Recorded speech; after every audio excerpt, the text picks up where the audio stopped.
Welcome to El Nido. At we are here in Mangrove Eco Park. Mga forms of mangroves. Kasama ko dito yung mga kasama natin mga content creators na nag-invite sa atin. So here they are. At as my first time here in El Nido, I was amazed. Ganda naman, talagang uy. Ang ganda naman talaga, oh. So this is mangrove. Mr.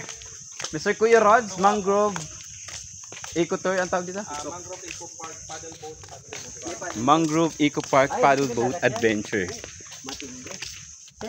Maraming mga activity pwedeng gawin. Mangrove Eco Park. So, kung matatandaan yung video natin doon sa ating fresh na tamilok, dito yung kinuha. Dito rin ba yun? Yung kay ano? So, pwede natin sana i-cover yun eh.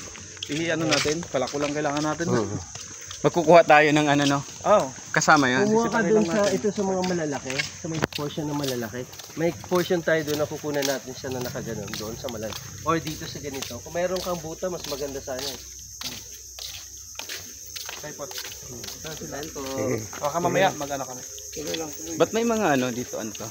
Sadya talaga? Para sa ano yan. Para hindi dumami ang ano. Nek-nek mo. Merong aswang dito eh. Okay. Kaya ito vlog niya. Sa lugar namin sa bahay kaya tinawag nila pantalan. Kasi ang dami dito. So ito ay Mangrove 400 Eco Park meters. here at El Nido, mga kamotor. Napakagandang lugar. At kung mapapag-aralan natin, ang isang napakahalagang or importance of our mangrove is they are actually making a balance din sa ating nature.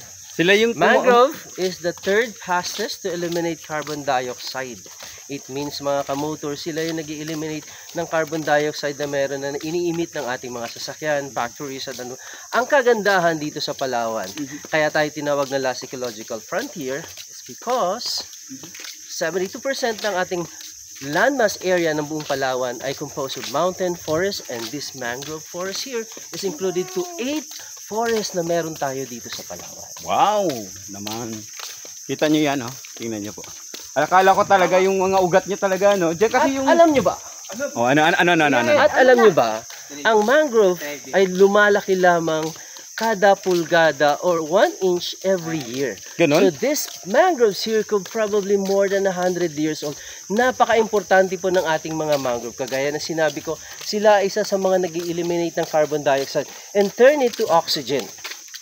Kaya napaka-importante ng ating mga So, mangrove. bakit ganun? Pansin ko lang, yung mga ano, ang tataas ng mga ugat niya, parang ano na rin, parang umakyat.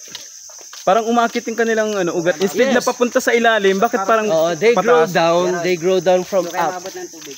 From grow down. Ikaw ba naman maabot ng tubig, hindi ka magtikang-kang.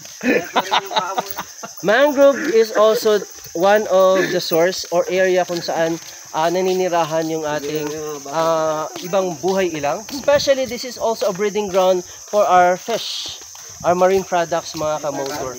Kaya napaka-importante ng ating mangrove.